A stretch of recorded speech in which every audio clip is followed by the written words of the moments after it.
Bismillahirrahmanirrahim. Assalamualaikum warahmatullahi wabarakatuh. Innalhamdulillah wa nahmaduhu wa nastaghfiruhu. Asyhadu an la ilaha illallah wa asyhadu anna Muhammadan abduhu wa rasuluh. Rabbi shrah li sadri wa yassir li amri wahlul 'uqdatam min lisani yafqahu qawli. Apa kabarnya sahabat MGTV dimanapun Anda berada? Berjumpa lagi kita dalam program Cerita Muslimah di MGTV. Ya, Sobat MGTV, kali ini kita masuk dalam segmentasi Benda Menjawab ya. Satu segmentasi yang diberikan di setiap bulannya untuk bisa menampung pertanyaan-pertanyaan dari sahabat-sahabat muslimah semua dari seluruh penjuru negeri kita tercinta Indonesia ini. Dan insya Allah nanti akan diberikan panduan menjawabnya oleh Bunda Hairati. Alhamdulillah di tangan saya juga sudah banyak sekali pertanyaan-pertanyaan yang masuk dari sahabat-sahabat dan silakan diingatkan untuk sahabat nanti yang memang ingin permasalahannya ditampilkan, nanti sahabat bisa menghubungi admin WA kami seperti yang tertera di layar kaca dan nanti tentunya pertanyaan-pertanyaan yang masuk akan difilter untuk disaring terlebih dahulu sehingga nanti layak untuk bisa ditayangkan dalam program Cerita Muslimah di setiap bulannya. Alhamdulillah Bunda Hirati juga sudah bersama saya. Kita sapa saja beliau ya. Assalamualaikum warahmatullahi wabarakatuh Bunda. Waalaikumsalam warahmatullahi wabarakatuh. Gimana kabarnya Bunda? Alhamdulillah baik. Alhamdulillah sehat walafiat, Masya Allah, tabarakallah. Dan alhamdulillah juga kita ini masih diberikan nikmat oleh Allah Subhanahu wa taala selain nikmat iman, nikmat sehat dan juga di sini bisa berbagi bersama dengan sahabat-sahabat muslimah kita di seluruh penjuru Indonesia, Bunda. Di tangan saya juga sudah ada banyak sekali yang masuk ini pertanyaan-pertanyaannya sudah dipilihkan karena kalau misalnya mau semua dimasukin nggak cukup waktunya, Bunda. Mudah-mudahan ada yang terwakili. Iya, gitu insya Allah ya. Baik, nah kita akan masuk kepada pertanyaan yang pertama ya Bunda ya. Baik. Assalamualaikum warahmatullahi wabarakatuh Bunda. Saya seorang muslimah yang bekerja di sebuah kantor startup dan tim kami ini memang mayoritas laki-laki semua, termasuk atasan saya langsung itu adalah laki-laki. Awalnya memang biasa saja, tapi semakin ke sini ternyata ketika mereka bercanda itu semakin mengundang rasa tidak nyaman. Kadang memang bercandanya hanya sebagai soal gaya berpakaian atau gaya bicara perempuan, tapi saya sudah mulai menjaga menjaga jarak dan ini ya akhirnya memicu eee, ada komentar-komentar yang dibilang sok suci, "Kamu nggak asik deh sekarang," gitu dan itu yang membuat saya menjadi bingung. Kalau terlalu menjaga jarak, saya dikucilkan oleh mayoritas yang berada di tempat kerja saya laki-laki ini. Tapi kalau terlalu ikut juga, hati saya sendiri merasa tidak tenang. Nah Bunda, bagaimana saya bersikap di lingkungan kerja ini tanpa kehilangan harga diri sebagai muslimah? Terima kasih ya Bunda, semoga bisa memberikan solusi terhadap permasalahan saya. Tafadhol Bunda. Ya, baik, terima kasih muslimah yang sudah bertanya. Begini, memang sekarang itu sudah terjadi pergeseran nilai. Wanita bekerja itu sudah sangat banyak. Dulu tidak ada yang namanya petugas pom bensin itu wanita tuh nggak ada. Sekarang ada, ya. Banyak wanita-wanita yang bekerja, ya. Ada yang memang karena kecantikannya akhirnya dia ditempatkan pada posisi-posisi yang menjadi daya tarik gitu ya. Itu yang pertama. Yang kedua adalah tidak bisa dipungkiri bahwasanya resiko wanita bekerja itu ada fitnah atau cobaan. Apalagi kalau tidak punya sikap, tidak punya prinsip. Bukan tidak boleh bekerja. Silakan bekerja, silakan menebar manfaat, silakan menjadi wanita karir, tetapi bagi yang sudah menikah memang harus izin suaminya. Kemudian dia keluar itu tidak menimbulkan fitnah. Cobalah punya prinsip, punya sikap sebagai wanita muslimah. Ya. Nah, di sini dikatakan ada candaan-candaannya ada. Candaan itu bercanda itu boleh. Tapi memang tidak boleh terlalu sering dan ada kebohongan-kebohongan di sana, berlebih-lebihan. Apalagi bercanda itu sudah menjurus kepada hal-hal yang negatif atau mohon maaf ya, berbicara yang keji atau jorok. Nah itu sering, nggak usah di dunia kerja, di dalam grup-grup WA aja kadang itu tidak terkendali gitu ya. Nah itu, nah kita harus punya sikap.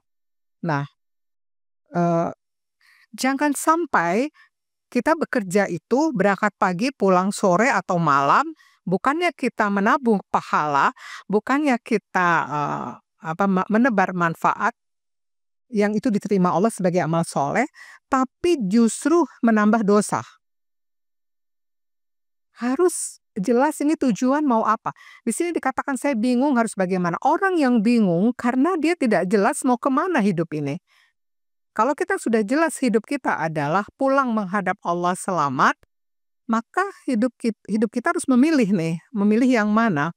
Apakah kita memilih berorientasi kepada kesenangan dunia atau keselamatan di akhirat? Nah, kalau orang sudah punya sikap, ini nggak benar nih. ah, Ini yang bertanya ya, Teteh, bagus sekali karena udah peka hatinya. Merasa tidak nyaman dengan candaan yang tidak pantas. Merasa tidak nyaman kalau sudah hal-hal yang ini sudah tidak apa ya, tidak sesuai gitu ya dengan mungkin akhlak etika gitu ya. Ini udah nggak pas. Berarti hidup tuh hatinya Teteh. Tinggal sekarang kan mau ngambil sikap nggak gitu. Ya, kita jangan karena dinilai orang, "Aduh saya kalau kalau nggak berbau dikucilkan." Oh nggak ada masalah, profesional aja. Saya kerja kerja sesuai dengan amanah, sesuai dengan kompetensi saya bekerja. Tidak ada urusan yang namanya saya dikucilkan atau tidak dikucilkan untuk masalah pergaulan yang kira-kira tidak pas. Ya, jadi bekerja yang bagus, berprestasi yang bagus, amanah, kemudian batasi, jaga jarak, tidak berbaur, tidak perlu bicara yang tidak perlu. Kan memang beda beda beda jenis kelamin ya, jadi tidak ada kewajiban untuk terus-terus bersama. Memang semuanya laki-laki, lebih banyak laki-laki. Tapi bisa kita nggak apa-apa, kita sendiri aja perempuan, tetap kita berbicara, bergaul sesuai dengan, urusan-urusan pekerjaan. Udah setelah itu udah, hindari yang, sia-sia gitu. Kalau tidak, memang akhirnya kita nggak ada wibawa sebagai muslimah. Jadi nggak ada harga gitu ya, karena dilecehkan gitu. Tapi kalau kita punya sikap, pergi dan tidak usah takut dinilai sok suci, tidak. Kalau orang yang sudah ikhlas melakukan apapun karena Allah, dia tidak ada urusan dengan penilaian apa kata manusia. Saya lakukan ini, saya yakin ini yang agama saya ajarkan, yang Allah perintahkan, itu justru akan lebih berwibawa. Orang akan segan gitu ya. Jadi Teteh hindari hal-hal yang sifatnya itu jatuh ke dalam dosa, tidak akan tenang. Dan jangan sampai kita, bertahun-tahun bekerja tapi yang kita tabung adalah dosa, bukan pahala, bocor itu amal-amal kita. Ya, tetap semangat, kalau misalnya ini jatuh kepada hal yang semakin membuat gelisah dan tidak tenang, kan dosa itu menggelisahkan, "Aduh nggak enak nih saya kayak gini situ." Nanti Allah tuh tolong loh, Allah tolong seperti apa kalau Allah sayang. Bisa saja ada suatu peristiwa yang menyakitkan atau yang nggak enak, keluar dari sana. Apakah mau resign atau apa gitu. Banyak orang, "Duh saya mau keluar dari sini, saya ada kejadian, saya difitnah, saya dipecat." Ternyata Allah punya rencana, dia diselamatkan dari lingkungan yang tidak bagus. Nah itu kadang nggak kebaca. Jadi gitu ya Teh ya, harus punya sikap tidak usah takut dikucilkan atau apa kata orang, sok suci. Yang Teteh tegakkan adalah kebenaran. Kebenaran dan itu menenangkan. Ya, insya Allah. Allahu a'lam bishawab. Masya Allah, tabarakallah, baik ya. Bunda selanjutnya ini kepada pertanyaan yang kedua. Bunda, saya seorang muslimah juga yang sudah dekat dengan seorang laki-laki semenjak kuliah. Kami saling suka, namun belum juga memperkenalkan kepada kedua orang tua masing-masing.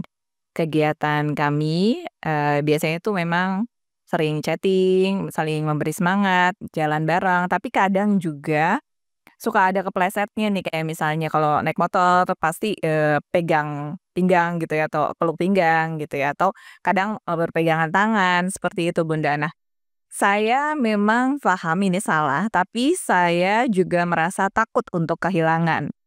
Dan ketika menyatakan untuk, kepada beliau untuk mengajak serius, Ini kata beliau belum siap untuk melakukan ta'aruf. Bunda, apakah yang saya rasakan ini adalah cinta atau jebakan hawa nafsu? Saya takut dosa, tapi juga takut kehilangan karena dia yang selalu ada pada saat saya sedang down atau sedang lagi perlu. Terima kasih Bunda, dan mohon maaf kalau misalnya pertanyaan ini memang sangat pribadi. Silakan Bunda. Iya, kita sudah pernah belajar ya. Terima kasih ya Teh. Kita sudah pernah belajar tentang nafsu yang ada di dalam diri kita. Nafsu yang ngajak kepada kejahatan, amarah, bisu, dan yang kedua nafsu yang mengajak kepada ketaatan, mutmainnah, dan nafsu yang itu kalau bikin dosa dia menyesali, itu adalah lawamah. Nah, kalau pertanyaannya apakah ini nafsu atau ini nafsu? Nafsu itu pasti bertentangan dengan ridhonya Allah. Allah nggak ridho dengan apa yang dilakukan seperti ini. Setan dia menggoda, menjebak, ya, membuat betah seseorang itu berpacaran, tapi tidak betah kalau untuk menikah, karena menikah itu ibadah. Itu jebakan-jebakan setan. Nah, hubungan ini mau dibawa kemana gitu loh. Berarti kalau ini dalam kondisi seperti ini berarti sedang mengumpulkan yang namanya dosa, yang mengumpulkan dosa. Apa manfaatnya? Waktu habis, dosa bertambah gitu ya. Dan Rasulullah Shallallahu Alaihi Wasallam kan bersabda bahwasanya zina itu kan tidak langsung. Kemaluan mulai akan mendustakan atau membenarkan, berawal dari pandangan, pendengaran, ya, kemudian angan-angan, kaki, tangan, kaki melangkah, tangan berpelukan, bergandengan, itu sudah perzinahan. Tapi langsungnya itu adalah kemaluan itu mendustakan atau membenarkan, itu puncak perzinahan. Jadi setan itu dia perlahan. Nah, sekarang harus bagaimana? Putus. Kalau mau nikah, kalau enggak ya udah. Nanti udah lama berhubungan dan seterusnya, tiba-tiba laki-laki itu dia menikah sama yang lain. Rugi waktu, rugi amal, bocor, ya kan? Sangat rugi gitu ya. Apa yang didapat dari hubungan ini? Hanya memuaskan nafsu kok. Cinta, suka, sayang. Itu kan sebelum menikah, kadang udah menikah ya tidak ada lagi kadang ya, tapi lebih kepada yang memang cinta karena Allah. Kalau belum menikah itu tidak ada seperti itu, hanya nafsu. Nah, dikalahkan oleh bisikan setan, kesenangan dunia. Jangan buat Allah cemburu. Kalau Allah cemburu maka akan kehilangan. Yakin itu. Kalau sudah Allah nomor sekian, maka Allah ditinggalkan akan berani berbuat maksiat. Lalu Allah cemburu, Allah menegur, bersiaplah akan ditinggalkan, akan kehilangan dia. Sakit ya. Sakit karena memang Allah inginkan hati Teteh itu Allah, bukan dia gitu. Jadi bersiaplah kalau nanti ditinggalkan karena Allah sayang. Karena Allah tidak mau perzinahan ini berlama-lama. Dan Allah tidak mau di hati Teteh ada selain dia. Jadi harus sangat siap ya. Mumpung masih ada waktu dan sakit yang tidak terlalu, udah dari sekarang lepaskan, putuskan aja. Perbaiki ibadah, minta tolong kepada Allah. Nanti juga ada lagi laki-laki yang baik, dia akan menjaga. Tidak akan membiarkan situasi seperti ini. Ya, Allahu a'lam bishawab. Mohon maaf. Masya Allah, tabarakallah, semangat ya untuk Teteh tadi yang sudah bertanya. Istiqoroh baik-baik, insya Allah siapa tahu Allah tunjukkan, Allah balikan, siapa tahu beliau menjadi soleh dan ternyata langsung ngajak menikah juga kan kita nggak pernah tahu. Tapi yang pasti adalah jangan pernah takut kehilangan segala sesuatunya karena Allah. Allah akan gantikan dengan yang lebih baik. Semangat ya Teh ya. Baik, nah sahabat MGTV nanti kita lanjut lagi ya, masih dalam program Cerita Muslimah dan masih banyak pertanyaan ada di tangan saya. Untuk itu tetap bersama kami, kita kembali selepas informasi yang berikut ini.